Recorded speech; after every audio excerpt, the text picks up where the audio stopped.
Samantalang puno naman ng pasasalamat si King of Talk, Boy Abunda, sa kanyang pagpirma muli ng kontrata sa Kapuso Network. Napa-reminisce pa nga si Tito Boy sa kanyang humble beginnings as a Kapuso. Yan ang unang chika ni Lars Santiago. This has always been my home. Hindi ako nahirapan bumalik sa GMA7 because dito ako nag-umpisa. Sa kanyang muling pagpirma ng kontrata sa GMA Network, sinariwa ng King of Talk na si Boy Abunda ang kanyang humble beginnings as a Kapuso. Mula sa pagiging publicist, di raw niya ini-expect na pupupunta siya sa mundo ng telebisyon. I didn't imagine I would get into the talk show business. I was working with Jimmy Films, and that was one of the proudest moments in my life. So I was here and I was over talking. So they noticed that there was a possibility that I could have done talk shows. Puno ng papuri si GMA President and CEO Gilberto R. Duavit Jr. para sa King of Talk. Boy is a ray of light, eh. You know, in the changing world, di ba?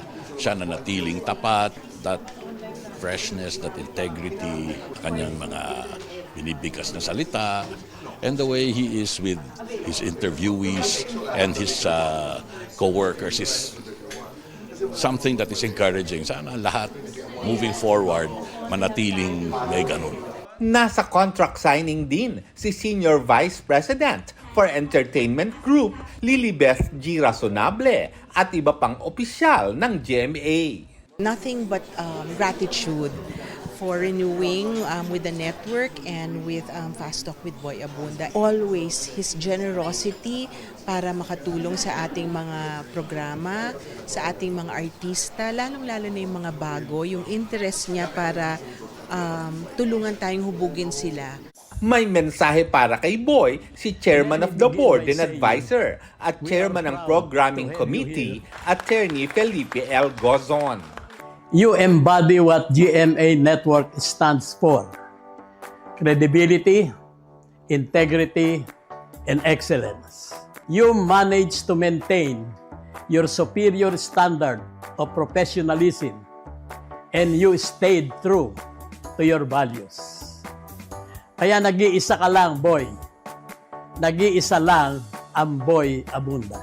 Sa ngayon, pinaghahandaan ni Tito Boy ang ikatlong taon ng Fast Talk with Boy Abunda. I'm grateful to have been given this chance and napatuloy kaming bahagi ng pakikipagkwentuhan sa nanay, tatay at kapuso na parati kong sinasabi. Maraming salamat din sa pagpapahiram ng 20 minutes araw-araw mula Lunes hanggang Biyernes. So, happy and grateful. Ito ang unang balita. Lars Santiago para sa GMA Integrated News. Gusto mo bang mauna sa mga balita? Mag-subscribe na sa GMA Integrated News sa YouTube at tumutok sa unang balita.